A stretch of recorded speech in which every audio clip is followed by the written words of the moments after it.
Kristen Curley from the Institute of Excellence in Early Care and Education. So here at the Institute of Excellence, we're trying to put information out there for teachers who want to put out virtual content. Before the quarantine, you might have had your classroom routine and curriculum down pat, but now you're venturing into the world of creating online videos for children, and things are going to change a little bit. Here are 5 ways you can keep your content developmentally appropriate. The first thing is to keep it short. If it's pre-recorded material, 3 to 5 minutes is a good amount of time. Remember that they can go back and watch it again or again and again if they enjoy it. For live material, you can go a little longer because the idea is that you're interacting with the children, which makes it more engaging and keeps it interesting for them. 10 to 15 minutes of engaging material should do it, no longer than 20 minutes. Our second tip is that movement is healthy and normal. You're probably used to doing a circle time where the children are all sitting in a circle and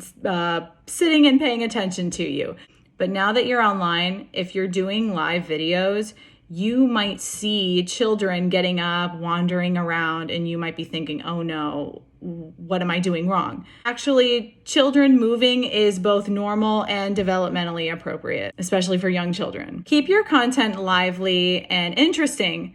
And if you see children wandering around, know that there's a chance that they're going to come back. Also keep in mind that if they're wandering within the room that you're still teaching in, that they're probably still listening to you. Understand that when they're at home, there are so many more distractions than there are in the classroom, and that not only is this new for you, but this is new for them too. So them processing this new information and this new form of learning might look like wandering, walking, not making eye contact, maybe playing with a toy. Maybe that's how they're processing this new information. Encourage the parents who are with them that wandering is okay and that they're okay to move around and that they'll come back when they feel ready.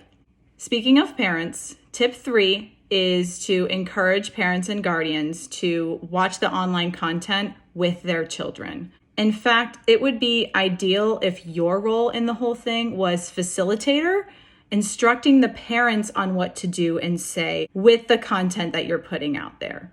For example, if you're singing a song, you would say, parents, sing along. Or you might say, parents, find an object in the house that's a drum and drum along to the beat. Follow me. You could teach the parents a new finger play. While reading a book, you could say, look, if you're reading a book, imagine this is the book.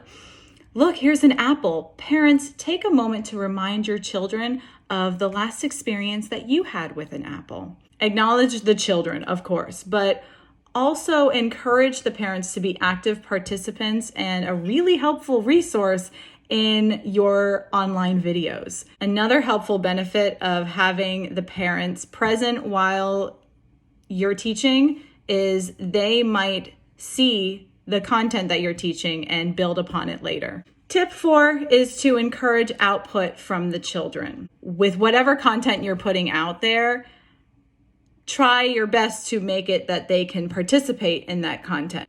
If you're putting out live content, try to have a back and forth conversation with the children. With live content, you could also try to do virtual connections, whether it be a wave or a high five or blowing kisses or maybe trying to eat the food that they're eating, virtual hugs. You get creative with this. With pre-recorded content, you can ask the parents and children to respond to your videos through photos or through their own videos. For example, if you made a video about something that you saw on your walk today, encourage them to get outside, find something interesting that they find on their walks, take a photo or a video of it, and have them send it to you. You could gather all the photos and even make a class book, a virtual class book that you can send to the parents, or you can print it out if you have a printer and read it on your next video to all of your class. Tip number 5 and last tip is to embrace the good and the bad. This is especially important for live content phone calls or video calls. It's our habit to stay on the phone when the children are happy and calm, but as soon as things start getting uncomfortable, they start feeling angry or sad, it's common for people to say, all right, I'm gonna go, see you later, say bye. Parents might want to end the call, but I encourage you to try to stay on the line. Right now, in this unique experience of quarantine, children don't have the opportunities to just hang out with people anymore. They don't have the opportunity to hang out with you. So to expect children to only be in a comfortable state when they're talking to you is an unrealistic expectation. So if children are experiencing discomfort on your video calls, coach them through it like you would coach them in the classroom. Another upside to this is parents can pick up on some helpful tips that they can practice on the children themselves. All right, those are my 5 tips for keeping online content developmentally appropriate. If you have any ideas that you would like to share, please comment below. We'd love to hear from you guys. We'd love to hear if you enjoyed the video or if you learned anything new. And keep watching because we're going to keep putting out some content for you on how to make online content for your children. All right, take care and be safe.